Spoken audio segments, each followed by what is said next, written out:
मथुरा को मथुरा के नाम से उन्होंने डिनोट किया। साथ एक थोड़े अगर हम बात करें थोड़े दुर्घटनाएं भी हुई। तो मैं बात करूं अगर मथुरा के फूड कल्चर को अगर मेरे को 1 से 10 पे डिनोट करना हो तो आई विल गिव इट 11। पेड़े एक ब्रांड बन चुका है ऐसा मथुरा का। तो मथुरा जाए तो आप कचौड़ी जलेबी जरूर ट्राई। ठीक है, अगर स्ट्रीट फूड है तो उसका मेरे ख्याल से खुद का कोई स्ट्रीट फूड मेरे को नहीं लगता कुछ है। छाप तिलक वाली जो उनकी वो है वो बहुत ही प्यारी उनकी लिखी हुई ने विनय पत्रिका लिखी है, वो भी पूरी ब्रज भाषा में लिखी। मैं नहीं माखन। ब्रज भाषा बोल रहे तो आप बैकवर्ड, आप इलिटरेट हो। वो बिहारी बोल रहे तो बहुत एकदम जोश के साथ बोल रहे हैं। उन्होंने मथुरा के मंदिर तोड़े थे। मथुरा के मंदिर ही नहीं, सिर्फ बुद्धिस्ट मोनेस्ट्रीज को भी उन्होंने बहुत ज्यादा डिस्ट्रॉय करा। मंदिर को उस टाइम पे सिकंदर लोधी ने तोड़ा था। कीर के टाइम पे पेट्रोनेज करा गया था कटरा केशव देव मंदिर को। आपको पता है उन्होंने बहुत सारे मंदिर तोड़ने का वो आदेश। कहीं भी चले जाऊं, मैं किसी भी दूसरे शहर में जाता हूँ, पर जो एक सुकून है, जो चैन है, वो सिर्फ मेरे को ब्रजभूमि में ही आता है। जो रस है ब्रज रस में, सो रस 3 लोक में ना है। ब्रज रस ऐसा रस जो तीनों लोकों में कहीं नहीं मिल सकता है। एक ऐसा स्वाद जो त्रैलोक्याधिपति श्री कृष्ण को भी उंगलियां चाटने पर मजबूर कर दे। ऐसी रज जिसको श्री कृष्ण ने भी उंगलियों से चाट चाट कर खाया है। नमस्कार, मैं देव चौधरी और आज हमारे साथ हैं दिल्ली यूनिवर्सिटी के हिंदू कॉलेज से राजनीति विज्ञान के छात्र मिस्टर संस्कार सिहोरिया। इन्होंने हमारी मैगजीन के लिए ब्रजरस विषय पर आर्टिकल दिया था। आइए इनसे इसी विषय पर विस्तार से बात करते हैं। वेलकम मिस्टर संस्कार, आपको यहाँ आकर कैसा लग रहा है? थैंक यू देव, मेरे को बहुत अच्छा लग रहा है और मैं आपको बहुत ज़्यादा शुभकामनाएं देना चाहूँगा कि आपका ये इनिशिएटिव है क्रॉनिकल्स ऑफ भारत। तो मेरी श्री कृष्ण से यही प्रार्थना है कि आपका इनिशिएटिव बहुत आगे बढ़े। बहुत बहुत धन्यवाद। मुझे सबसे पहले ये बताइए कि जो ब्रजरस शब्द है और आपने इसी विषय पर आर्टिकल क्यों दिया, और मथुरा को सभी लोग जानते हैं कि वो श्री कृष्ण की भूमि है, सभी उसे लैंड ऑफ गॉड के तौर पे जानते हैं, आप उसको किस तरीके से डिफाइन करेंगे? जैसे कि आपने मथुरा की जब बात आती है तो सबका बस एक ही चीज आती है, it is a land of Lord Krishna.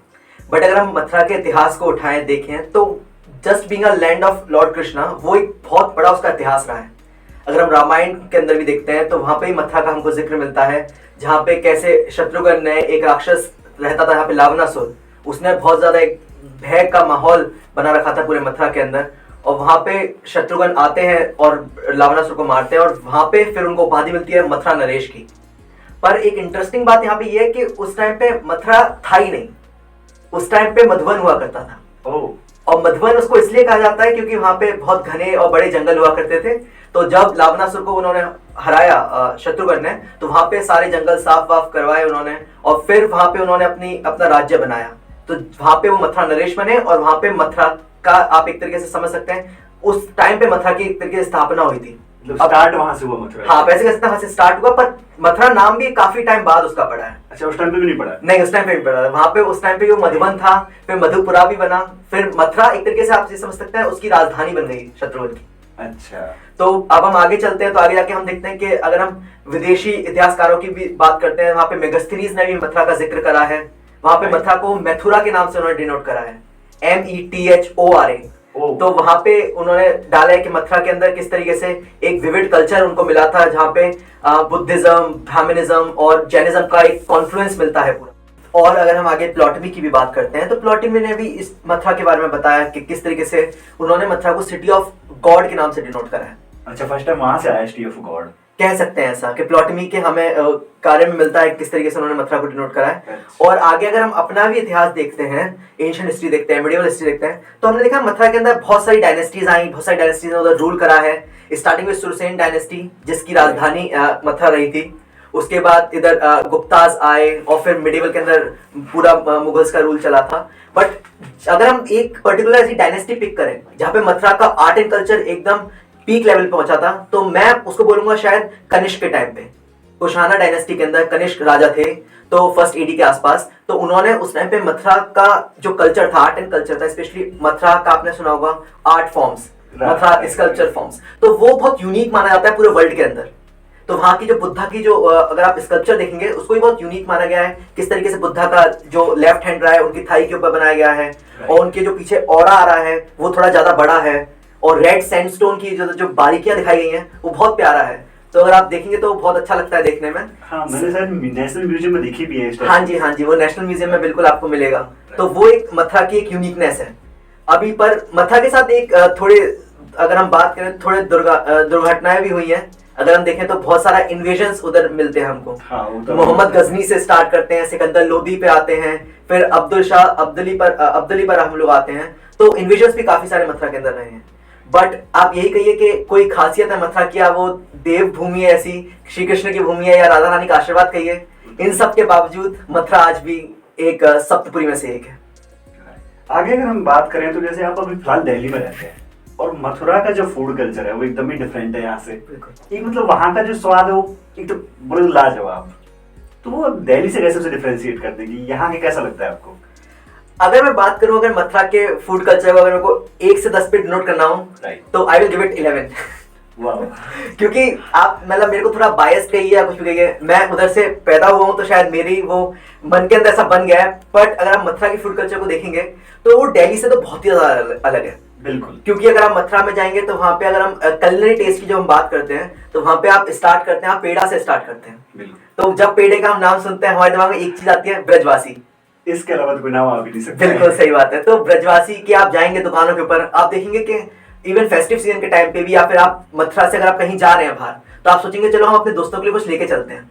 तो वहां पे आपके दिमाग में आते हैं मथुरा से आ रहे हैं तो पेड़े लेके चलते हैं। तो पेड़े एक ब्रांड बन चुका है ऐसा मथुरा का कि आप मथुरा से जा रहे हैं तो पेड़े तो भैया आप लेके आइए। वो सीधा प्रसाद भी बन गया भगवान का। उधर भोग पेड़े का लगता है, आप कुछ मतलब शुभ काम कर रहे हैं तो आप पेड़े खा रहे हैं। तो वो एक चीज बन चुकी है मथुरा के साथ। पर अगर हम पेड़ों से भी हटे हैं तो भी अगर हम डेली ट्रेजर्स की तरफ अगर मथुरा के जाएं तो मैं बात करूंगा क्या कहते हैं कढ़ाई वाले दूध की।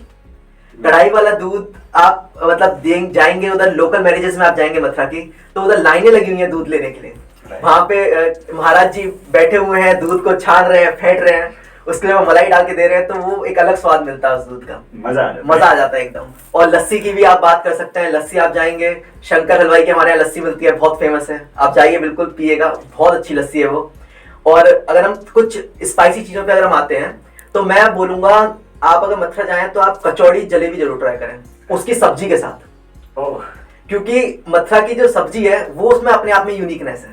तो कचौड़ी की अगर हम बात करते हैं तो कचौड़ी अगर आप का जाएंगे तो मथुरा का जो दिन शुरू होता है, लोगों की लाइन लग जाती है कचौड़ी के लिए बाहर, दुकानों के बाहर, हलवाइयों की दुकान के बाहर लोग लगे हुए हैं कि हाँ हमको कचौड़ी खानी है। सुबह स्टार्टिंग ब्रेकफास्ट उनका कचौड़ी से हो रहा है। तो वो सब चीजें बहुत अच्छी लगती है देख के, क्योंकि उधर के लोग खाने के शौकीन है।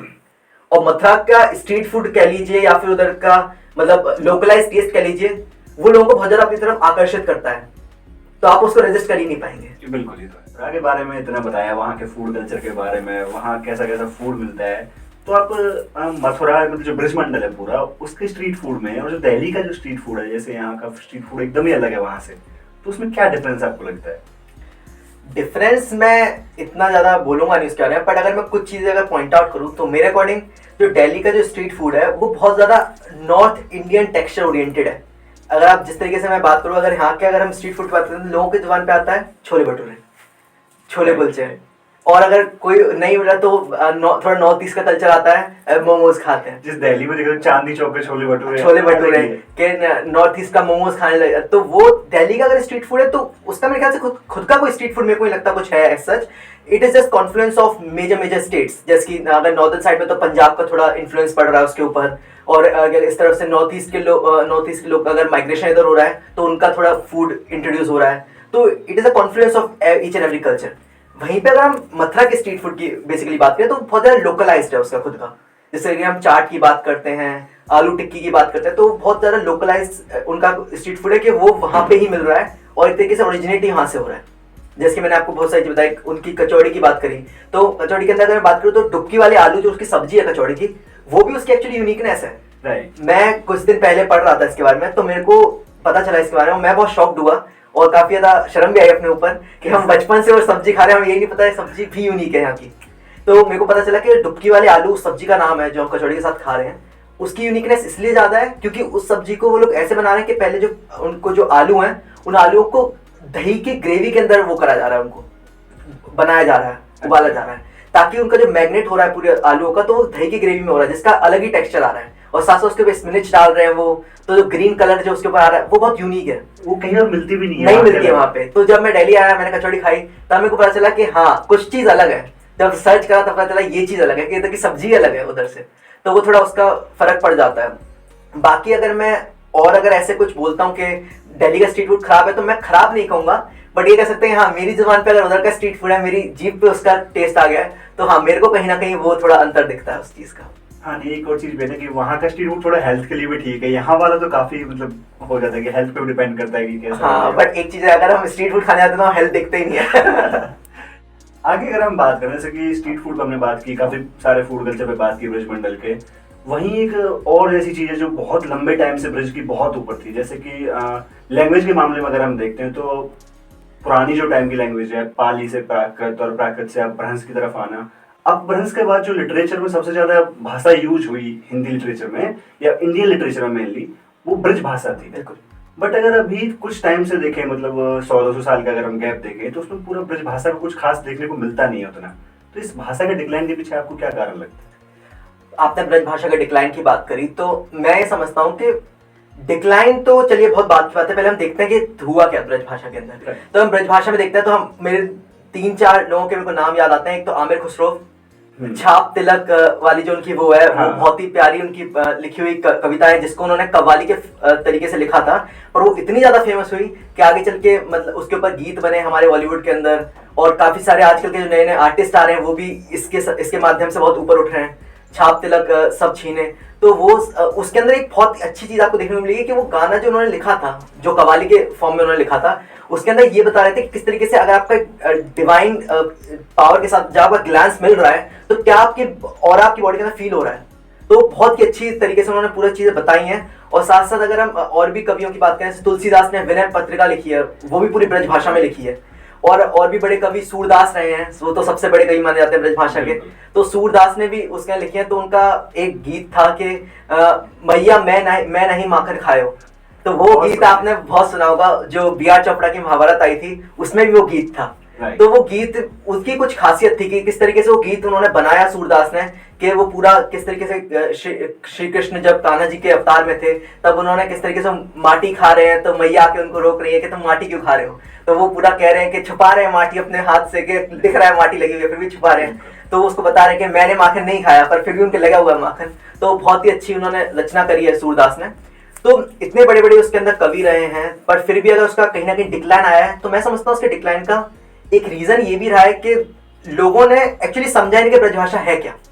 क्योंकि आप देखोगे ब्रजभाषा जो है, माना जाता है ब्रजभाषा इस बेल्ट के अंदर ज्यादा बोली जाती है, कि मथुरा, आगरा, हाथरस, फिरोजाबाद, इस बेल्ट के अंदर बोली जाती है। बट एक्चुअली ब्रजभाषा जो है वो इससे भी आगे बोली जा रही है। मध्य प्रदेश में भी ब्रजभाषा बोली जा रही है। हाँ। आप चंबल रीजन में जाएंगे, मुरैना रीजन में जाएंगे, वहां पे भी आपको ब्रजभाषा दिख रही है। वहीं पे इस साइड उत्तर प्रदेश में अगर आप एटा साइड में जाएंगे, मैनपुरी में जाएंगे, उधर भी ब्रजभाषा बोली जा रही है।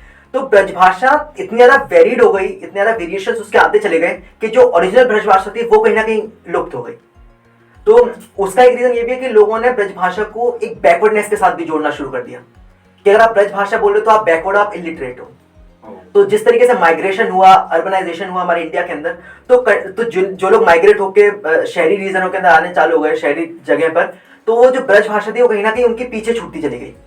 तो आप जितना शहर में जाते हो, अगर आप ब्रजभाषा के शब्द यूज कर रहे हो तो लोग आपको कहेंगे अरे ये तो क्या है, ये तो बहुत इलिटरेट आदमी है। हाँ। या बिल्कुल गवार है अगर मैं शब्द यूज हिंदी करूँ तो। हाँ, हिंदी को लेकर थोड़ा बन गया है सोसाइटी। हाँ, वो हिंदी को लेके बन रहा है। पर चलिए, हिंदी तो हमारी ऑफिशियल लैंग्वेज हो गई। इसी तरीके से अगर ब्रजभाषा को अगर हमको कल्चर रिवाइव करना होगा तो हमको उसको भी इतना ही महत्व देना पड़ेगा। जैसे कि हम अवधी की बात करते हैं, हम भोजपुरी की बात करते हैं, तो उन सबको बढ़ाने के लिए, उसको रिवाइव कराने के लिए उनको पैटर्नाइज करा जा रहा है। उनके ऊपर मतलब अभी भी लोग गीत लिख रहे हैं, बट ब्रजभाषा के ऊपर अभी भी लोग इतना कोई काम ज्यादा हो नहीं रहा है। तो मैं तो ये चाहूंगा कि सरकारें जो आ रही हैं या फिर जो लोग भी हैं वो इसके ऊपर थोड़ा काम करें, किस तरीके से हम ब्रजभाषा को और रिवाइव कर सकते हैं। क्योंकि बहुत अवधी और ब्रजभाषा एक टाइम ऐसा था जब ये दो बहुत ही बड़ी भाषा मानी जाती थी इधर नॉर्दर्न इंडिया साइड की, कि पूरा वेस्टर्न यूपी छोड़िए, पूरा मतलब northern India, north west India, उधर पूरा ही ये सब बोला जा रहा है। इवन राजस्थान में भरतपुर, धौलपुर, इन सब एरियाज में ही ब्रजभाषा बोली जाती थी। तो उसका बहुत बड़ा आई थिंक मैं मानूंगा कि थोड़ा सरकार को भी इसके पीछे कुछ काम करने चाहिए, किस तरीके से आप उस कल्चर को वापस रिवाइव करा सकें। राइट, वो तो मैंने भी पढ़ा है कि बिहारी जैसे कवि हुए हैं, पद्माकर, रत्नाकर जैसे कवि हुए हैं। मैंने भी जैसे लिटरेचर में पढ़ता हूँ थोड़ा बहुत, तो उसमें मतलब इतने अच्छे अच्छे कवि हुए हैं। तो उस भाषा को जरूर पैट्रोनाइज तो किया जाना चाहिए गवर्नमेंट के द्वारा। बिल्कुल करना चाहिए। और जैसे आपने बिहार की बात करी, तो अगर हम किसी बिहार के लोगों से मिलते हैं ना, तो they are very proud of their language. कि अगर वो अगर बिहारी बोल रहे हैं, बिहारी में भी बहुत सारी लैंग्वेजेस हैं, उधर भी अलग अलग डायलेक्ट चल रहे हैं, बट अगर वो बिहारी बोल रहे हैं तो बहुत एकदम जोश के साथ बोल रहे हैं, एकदम एकदम खुशी के साथ बोल रहे हैं कि हाँ हम अपनी लैंग्वेज बोल रहे हैं। वहीं पे अगर बिहार जा रहे हैं तो अगर हम भी उनके बीच में रह रहे हैं तो हम बहुत जल्दी इन्फ्लुएंस हो जा रहे हैं कि ये बिहारी बोल रहे हैं तो मैं ही बोल के देखता हूँ कैसी लग रही है। वहीं पर हमारी खुद की लैंग्वेज के साथ ये चीज नहीं है। अगर मैं ब्रज रीजन की बात करूं तो अगर हम बाहर आ रहे हैं तो हम बहुत जल्दी अपनी लैंग्वेज चेंज करने की कोशिश कर रहे हैं कि अगर हम ब्रज भाषा बोलेंगे तो हमको पिछड़ा माना जाएगा। तो वो चीज कहीं ना कहीं हमारे साइकोलॉजिकल इफेक्ट भी बन चुका है कि उसको शायद हमको दूर करने की जरूरत है, तब शायद उस भाषा को भी हम रिवाइव कर पाएंगे। फिलहाल के टाइम में देखें तो ये तो ब्रज भाषा की बात होगी, बट अगर जो फिलहाल जो सबसे करंट में जो मुद्दा चलता है फिलहाल में, वो मथुरा की जो कृष्ण जन्मभूमि है उसको लेके है, तो उसका हिस्टोरिकल इम्पैक्ट और उसको किस तरीके से देखते हैं आप? कृष्ण जन्मभूमि की आपने खैर बात छेड़ी है, तो अगर हम उसकी हिस्ट्री भी देखें कृष्ण जन्मभूमि की, तो हमें पता चलता है कि पहले मोहम्मद गजनी आए। मैंने आपको बताया था इन्वेजन बहुत सारे हुए मथुरा के अंदर, तो मोहम्मद गजनी आए, उनका हमने पढ़ा है कि कितने सारे उन्होंने मंदिर वगैरह तोड़े थे, कि पूरा नॉर्थ से वो एंट्री करी, उन्होंने सोमनाथ तक चले गए इतनी दूर तक, तो पूरा उन्होंने मथुरा के मंदिर तोड़े थे। मथुरा के मंदिर ही नहीं, सिर्फ बुद्धिस्ट मोनेस्ट्रीज को भी उन्होंने बहुत ज्यादा डिस्ट्रॉय करा था। तो उसके बाद सिर्फ मोहम्मद गजनी पर ये सिलसिला नहीं रुका, ये सिलसिला और आगे बढ़ा। जब सिकंदर लोदी जब यहाँ पे रूल कर रहे थे दिल्ली बेल्ट के अंदर, तो उन्होंने भी मंदिर आके एक मंदिर है कटरा केशव देव, तो कटरा केशव देव मंदिर को माना जाता है कि वो जो आज का जो कृष्ण जन्मभूमि का जो मंदिर है उसी के अंदर वो था। तो उस मंदिर को उस टाइम पे सिकंदर लोदी ने तोड़ा था। तो उसके बाद इस तरीके से लोगों का भी विश्वास फिर बहुत ज्यादा वो हो गया कि ये फॉरेन इन्वेजन्स हो रहे हैं, हमारी संस्कृति के खिलाफ ये आक्रमण करा जा रहा है, ये सब चीजें हो रही हैं। पर बाद में जब यहाँ पे मुगलों का राज जब चल रहा था, तो वहां पे उस टाइम पे जहांगीर के टाइम पे पेट्रोनेज करा गया था कटरा केशव देव मंदिर को ही। वापस वो मंदिर बनाया गया 17वीं सदी के अंदर। तो वहां पे जब वो मंदिर वापस बनाया गया तो वहां पे दारा शुको आपने नाम सुना होगा। हाँ। तो उन्होंने क्या करा, केशव देव मंदिर के पास रेलिंग बनाई थी। अच्छा। कि वो रेलिंग बनाई थी, तो बाद में जब औरंगजेब ने क्या करा, उस रेलिंग को ही तोड़वा दिया था। अगर मैं सही सोच पा रहा हूँ तो ये शायद 1668 के आसपास की बात है। अच्छा। तो उन्होंने वो रेलिंग ही तोड़वा दी थी। तो बाद में तो औरंगजेब को आपको पता है उन्होंने बहुत सारे मंदिर तोड़ने का वो आदेश दिया था, वो सब करा था। तो उस टाइम पे माना जाता है कि उस टाइम पे उन्होंने वो मंदिर तोड़ा, केशव देव मंदिर, और वहां पे उस मंदिर को तोड़ के उन्होंने शाही ईदगाह की स्थापना करी थी। तो आज भी अगर आप उधर जाएंगे कृष्ण जन्मभूमि में, तो आपको पता चलेगा कि एक तरफ इधर मंदिर है, दूसरी तरफ छोटा सा गैप पे उधर मस्जिद बनी हुई है।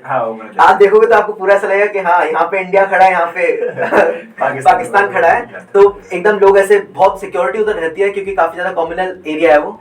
बट अगर हम सोशियोलॉजिकल पर्सपेक्टिव से उस बात को देखें तो शायद वो चीज अच्छी लगती है देखने में कि हाँ इतना ज्यादा कॉन्फ्लुएंस हो रहा है कल्चर्स का कि हिंदूज एंड मुस्लिम्स फिर भी उधर पीसफुली अभी रह रहे हैं। अगर हम उस एक पर्टिकुलर इंस्टेंस को हटा दें, एक पर्टिकुलर केस को अगर हम हटा दें, मंदिर वाले केस को, तो वो लोग बहुत ही अच्छे से रह रहे हैं, खुशी से रह रहे हैं। अगर मुस्लिम्स पे अगर मुहर्रम की रैली निकाल रहे हैं तो भी हिंदू कुछ मतलब ज्यादा कुछ नहीं हो रहा है, वो भी इजीली सब कुछ शांति से पीसफुली हो रहा है। वहीं पे अगर कृष्ण जन्मभूमि पे जब कृष्ण जन्माष्टमी पे जब उत्सव मनाए जाते हैं तो वहां पे भी वो उत्सव अच्छे से मन रहे हैं।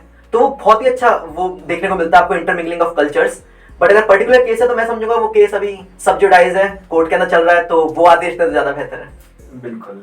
वैसे भी जो मुद्दे ऐसे हों कि जो कोर्ट में हो उनके बारे में तो उतना ही कहा जा सकता है। बिल्कुल उतना ही कहा जा सकता है। हमें जितना इतिहास पता है हम वो डिस्कस कर सकते हैं, आदेश क्या आएगा वो उनके ऊपर। अगर आपको ब्रिज के बारे में या ब्रिज भूमि के बारे में अगर कोई एक लाइन या फिर एक पद बोलने के लिए कहा जाए जो उसको पूरा डिस्क्राइब कर दे, तो आप क्या बोलेंगे? मुझे इस पे सूरदास का पद याद आता है। वो कहते हैं कि मेरो मन अनंत कहाँ सुख पावे, जैसे उड़ी जहाज को पंछी पुनी जहाज पे आवे। तो ये मैं अपने आप से भी बहुत ज्यादा रिलेट कर पाता हूँ कि अगर मैं कहीं भी चले जाऊँ, मैं किसी भी दूसरे शहर में जाता हूँ, पर जो एक सुकून है, जो चैन है, वो सिर्फ मेरे को ब्रज भूमि में ही आता है। अब चाहे उसके ऊपर आप कृष्ण जी की लीलाएं कह लीजिए या राधा रानी का आशीर्वाद कह लीजिए, पर कुछ है उस भूमि में, ब्रज भूमि में, कि कुछ डिवाइन पावर्स हैं कि आप उधर जाएंगे तो आप उधर के होके रह जाएंगे। ये तो है बिल्कुल। वो ब्रज भाषा ले लो या ब्रज क्षेत्र ले लो, सभी में एक रस बिल्कुल भरा हुआ है। बिल्कुल। तो बहुत बहुत धन्यवाद मिस्टर संस्कार, आप आए, बहुत बहुत अच्छा लगा। राधे राधे। राधे राधे। जैसे कि अभी हम लोगों ने मिस्टर संस्कार से बात की और ब्रज भूमि से रिलेटेड कई सारे टॉपिक्स को कवर किया, जैसे कि ब्रज का फूड कल्चर, ब्रज भाषा, मंदिर विवाद, मतलब सभी टॉपिक्स को लगभग कवर कर लिया। अगर मैं अपने शब्दों में ब्रज भूमि को डिफाइन करने की कोशिश करूं तो ब्रज भूमि एक ऐसी भूमि है जहां पर कदम रखते ही जीवन में एक रस उतर आता है, एक रसमयी जीवंतता का अनुभव होता है। भक्ति काल के एक बड़े ही अच्छे कवि हुए रसखान, उन्होंने ब्रज भूमि को एक पद के द्वारा डिफाइन करने की कोशिश की है और जो उनकी इच्छा है उसको बताने की कोशिश की है। उस पद में रसखान जी लिखते हैं कि मानुष हो तो वही रस खान, बसो मिली गोकुल गांव के ग्वारन। जो पशु हो तो कहा बस मेरो, चरो नित नंद की धेनु मझारन। और पाहुन हो तो वही गिरी को, जो धर्यो कर छत्र पुरंदर धारण। और जो खग हो तो बसेरो करो, मिली कालिंदी कूल कदम्ब की डारन। इसमें रस खान जी कहते हैं कि अगर मैं मनुष्य हूं तो उसी गोकुल गांव के ग्वालों के बीच में रहूं, और यदि मैं पशु भी हूं तो नंद बाबा की जो गाय हैं उनके बीच में बसेरा करूं, और यदि मुझे पत्थर भी अगला जन्म मिले तो मैं उस गोवर्धन पर्वत का होना चाहूंगा जिसको श्री कृष्ण ने कंद की उंगली को उठा लिया था। और उनकी जो लास्ट ख्वाहिश है उसमें वो लिखते हैं कि अगर मैं पक्षी बनूं तो मेरा बसेरा उस कालिंदी जो कूल है उसकी कदम की जो डालियां हैं उन पर। अगर कभी आपको बंसी वाले से मिलने का मन करे तो ट्रेन पकड़िए और ब्रज पहुंचिए, और वहां पर जो सबसे ज्यादा आपको स्वाद देने वाली जो चीजें हैं उनमें पेड़े, कढ़ाई वाला दूध, और जो वहाँ की कचौड़ी जो सबसे ज्यादा फेमस है, जैसे हींग कचौड़ी के नाम से जाना जाता है, वो आप चखिए और हमें कमेंट सेक्शन में जरूर बताइएगा आपको कैसी लगी।